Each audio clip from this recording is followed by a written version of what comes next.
whenever I'm building a paddle or anything else that I make here, it's like it becomes a part of you. You got to come part of the craft that you're making. Once you get that feeling, it comes easier and easier because you love it. You love what you're doing and you love the accomplishments when it's done. It started when I was young. My dad always used to take me go breaking down old camp houses. He used to make chicken coops with the wood, and I was part of his wrecking crew. And from that time on, he made toys and tops, yo-yos out of guava. And from that time, I started to get interested. And when he first made me a soapbox derby car, I said, yeah, this is great, I love it. So I think it happened from then that I was interested in woodworking. What I do now is strictly Hawaiian paddles, outrigger racing canoes, a lot of lahala boxes, strippers. I try to do things for the people, the local people who wants to go back to the culture and make like lahala mats, and I make anvils to pound tapa cloth. Yeah, this is a lahala boxes, strippers. The way these things work, you open up these blocks here. This block is 1/8 wide, so if you wanted 1/8 strips on the lahala leaves, you put them between each block. I'll just go with a 1/4 inch. So I put it in between 2 blocks. And what you do is you take your lahala leaf and you just run it through these razors, and it'll strip your leaf to 1/4 inch wide strips. And after you get that thing stripped, then you start weaving your mats or boxes, or they make nice lahala bracelets. I tried making that. It's very easy and nice to make, but I didn't know how to end it. We make the tapa beater. You take the vica, the bark, and you soak it in water, and you just, with one of these, and then you keep on pounding that thing until you get that, depends how wide you want to go. It takes forever to do, but a lot of, like I said, people starting to do it, so I make it. This beater here is made out of kiawe. It's a round one. And so they put their own designs on it.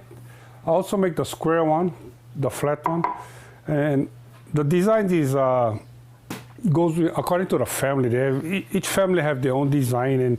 And when you see the tapa done with that design, you could recognize that it came from this ohana or it came from that ohana. So I don't do any designs on these things. It's up to the family and the ohana how they want to do it. And this is a poi pounder, a core poi pounder. My son makes these. We started making it out of kiawe, but we don't have any right now. And the kiawe one, it actually works. We use the kiawe to pound poi, and it works. And it's under here is smooth, so it's easy to get all the poi off. So a lot of the kiawe ones we made, people are starting to buy it, and they're starting to use it to pound poi, and they say they like it. And we have also the traditional fishing hooks that we make. People like this, I guess this represent the ohana as we're fishermen or something. My favorite product is the Hawaiian canoe paddle, because I think every family should own one in Hawaii. I read some stories about it, that the more paddles you have, the richer you become as a Hawaiian family. This was in ancient days. Well, when I take a piece of wood, the first thing I look at the grain, the texture, and I try to find the nicest part of the piece of board, and then I try to book match it. See, I just took a piece of board and I try split it in half and try to book match it. What I do here, I just grab one of my patterns. I got all different kinds. So this one's going to be a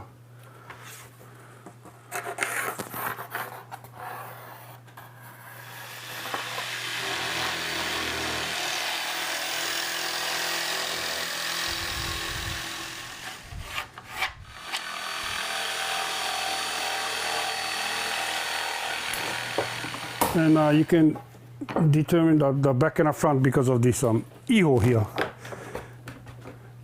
This piece here is, in the olden days, the Hawaiians built this piece here so when the canoe stuck on the reef, they jab the reef so get the canoe off without breaking a paddle. It's getting difficult to get this wood. It's against the law to chop one of these living trees. If it falls down because old age or dry rot, then you need to get permits to go and get it, and it's a lot of hassle just to get the wood.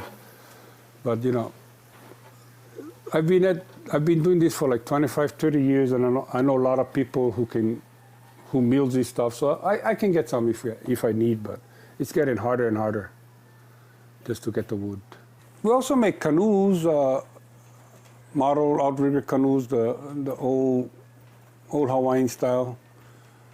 You know, the hull's made of koa and the yako's made of hao and ama wili wili. Me and Fafa worked on some canoes. We worked on a canoe right here in our backyard, and we go up in a mountain, and you know, he doesn't speak English or Tahitian, but somehow we connect just by hand signs and by sounds. And yeah, Junior, you see, we look at this tree, Junior, you see the canoe? No.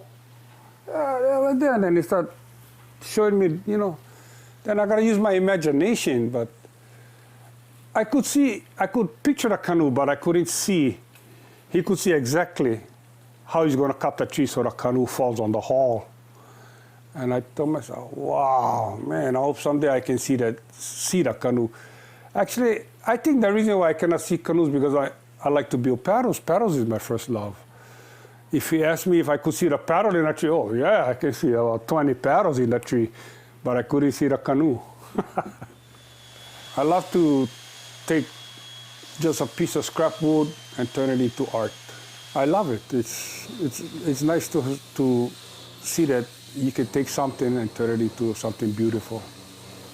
There's something in me that wants to keep the culture going. I think it's dying, and if somebody don't step up, I hope my son would step up when I'm gone because I want this tradition to keep on moving.